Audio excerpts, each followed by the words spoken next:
ఎక్కువ బరువు కాకుండా అంటే ఏంటి బరువు అంటే మా ఆడ వేసుకునే వాళ్ళకి బరువు కాకుండా కొనేవాళ్ళకి ఎక్కువ బరువు కాకుండా ఈ యొక్క 4 అంతస్తుల ఈ భవనాన్ని ప్రారంభించడం జరిగింది. ఈరోజు చూస్తున్నాం మనం చాలా ప్రతి అంగుళం కూడా ఎంతో అక్కడ దొరికే వస్తువులే కాదు, ఆభరణాలే కాదు, అంటే మొదటి ఫ్లోర్లో బంగారం, రెండో ఫ్లోర్లో మరి వజ్రాలు, మూడో ఫ్లోర్లో ఏమో యాంటిక్ ఐటమ్స్, ఇలా 4 అంతస్తుల భవనం ఎంతో తలమానికంగా వాళ్ళ కాకినాడకి పట్టణానికి. సరే అక్కడెక్కడో నేను పుట్టిన 4వ బ్రాంచ్ ఇది.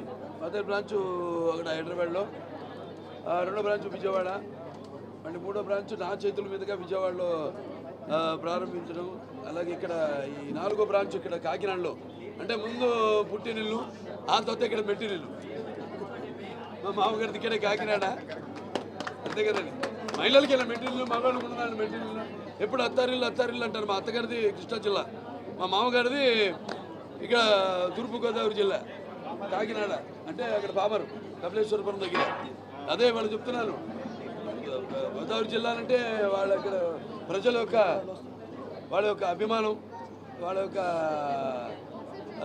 ప్రేమ వాత్సల్యం, అలాగే నిర్మోహమాటం, ఏమన్నా కొండ బద్దలు కొట్టినట్టు మాట్లాడే స్వభావం నీళ్ళల్లో ఉందని కూడా, గోదావరి నీళ్ళల్లో.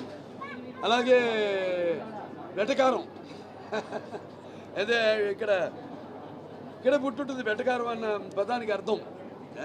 మా మామగారు ఉన్నప్పుడు కూడా ఎంతో ఇప్పటికీ ఇక్కడికి వెళ్ళా మనం కట్టడి చూపిస్తున్న అభిమానానికి ఎంతో నా కృతజ్ఞతలు తెలియజేసుకుంటున్నాను. వచ్చి చాలా రోజులైంది ఇటు ప్రాంతానికి, ఇక్కడికి కాకినాడ పట్టణానికి. మనవర మా గురుగారు ఏదో వాళ్ళ అమ్మాయి గారి అబ్బాయి రిసెప్షన్ కానీ కొత్తపేట వెళ్ళడం జరిగింది. సో ఇవాళ ఇక్కడికి రావడం, కాకినాడకి చాలా ఏళ్ళ తర్వాత అన్నీ పాత రోజులన్నీ గుర్తొస్తుంటాయి. అప్పుడు మొదటి ఎన్నికలు నేనేమో కొత్త పెళ్లి కొడుకుని ఏదో వచ్చాం మామగారింటికి, అంటే ఏకంగా ప్రచారానికి కాకతాళీయంగా యాదృచ్ఛికంగా వెళ్ళడం జరిగింది. స్టేట్ హైయెస్ట్ మెజారిటీ కొట్టాము 82లో, 45,000 మెజారిటీతో. నాడు బీబీసీలో కూడా కో కెనడా అని, ఎందుకంటే మనకి ఇండస్ వ్యాలీ సివిలైజేషన్ మ్యాప్లో చూస్తే కో కెనడా అని ఉంటుంది.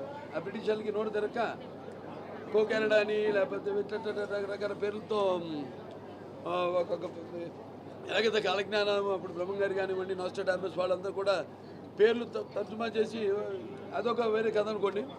అది అసలు పేర్లు పెడితే వాళ్ళకి ప్రాణానికి ముప్పని దాన్ని తర్జుమా చేసి అలా చేస్తే ఇక్కడేమో భాష రాకి దీని మంచి కోకానడా అని. సో అలాగే ఇక్కడ ఎన్నో ప్రశస్తమైన గుళ్ళు ఉన్నాయి జిల్లాలో, ఉభయ గోదావరి జిల్లాలో, పంచనామాలు ఇవన్నీ అసలు. అలాగే ముఖ్యంగా వేద పాఠశాలలు, వేద పండితులుకి పుట్టిన ఇల్లు తూర్పుగోదావరి జిల్లా, ఉభయ గోదావరి జిల్లాలు. సరే ఈరోజు నా మీద చేతుల మీదతో ప్రారంభించడం, నా మీద నమ్మకంతో, నా స్వస్థాలతో ఒక కుటుంబ సభ్యుల్లాగా ఈనాడు అందరం కలిసిపోవడం జరిగింది. సో ఇలా నా చేతుల మీదుగా ప్రారంభించినందుకు మరి ఇక్కడ మహిళలు ఇక్కడ అన్ని రకాల, అంటే ఇప్పుడంతా 0 సైజులు ఇవన్నీ పాటిస్తూ, అంటే మనం చూస్తున్న మహిళలు కూడా ఎంత చూడడానికి నాజుగ్గా ఎలా అందంగా ఉండాలి అన్నది ఒక యువతరంలో చూస్తున్నాం మనం. కానీ ఇక్కడ మన నిత్యమేనన్ గారు ఉన్నారు, ఇక్కడ సంయుక్త మేనన్ గారు, సారీ సంయుక్త మేనన్ గారు ఉన్నారు. ఏమైనా ఉండాలంటే ఇలా ఉండాలి, దానిపైన ఉంటుంది అంతే కదా. మనకి ఎంత బంగారు నిలువ ఉంటే అంత అక్కడ మనకి దేశ సంపద కూడా దాన్ని బట్టి ఒక రూపాయి వాల్యూ కానీ, దాని విలువ కానీ దాన్ని బట్టి ఇచ్చేస్తారు. దాన్ని బట్టి అది ప్రభుత్వం, అది ప్రభుత్వ కేంద్ర ప్రభుత్వం దాన్ని తీసుకోవాల్సిన నిర్ణయం, ద్రవ్యబలం. దాన్ని ఇప్పుడు వాళ్ళు సామాన్య ప్రజలు కొనుక్కునే అంటే, ఇప్పుడు బంగారం అన్నది ఇప్పుడు స్కీమ్స్ ఉంటాయమ్మా, ప్రభుత్వ స్కీమ్స్ ఉంటాయి, దానికి అసలు సంబంధం ఉండదు.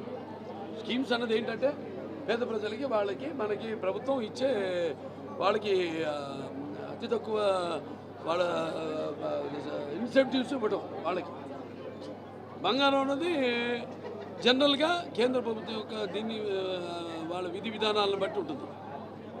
అది వేరే సబ్జెక్ట్ టోటల్గా. దానికి ఇప్పుడున్న ప్రభుత్వం విధానాలకి సంబంధం ఉండదు. బంగారం అనేది కాకపోతే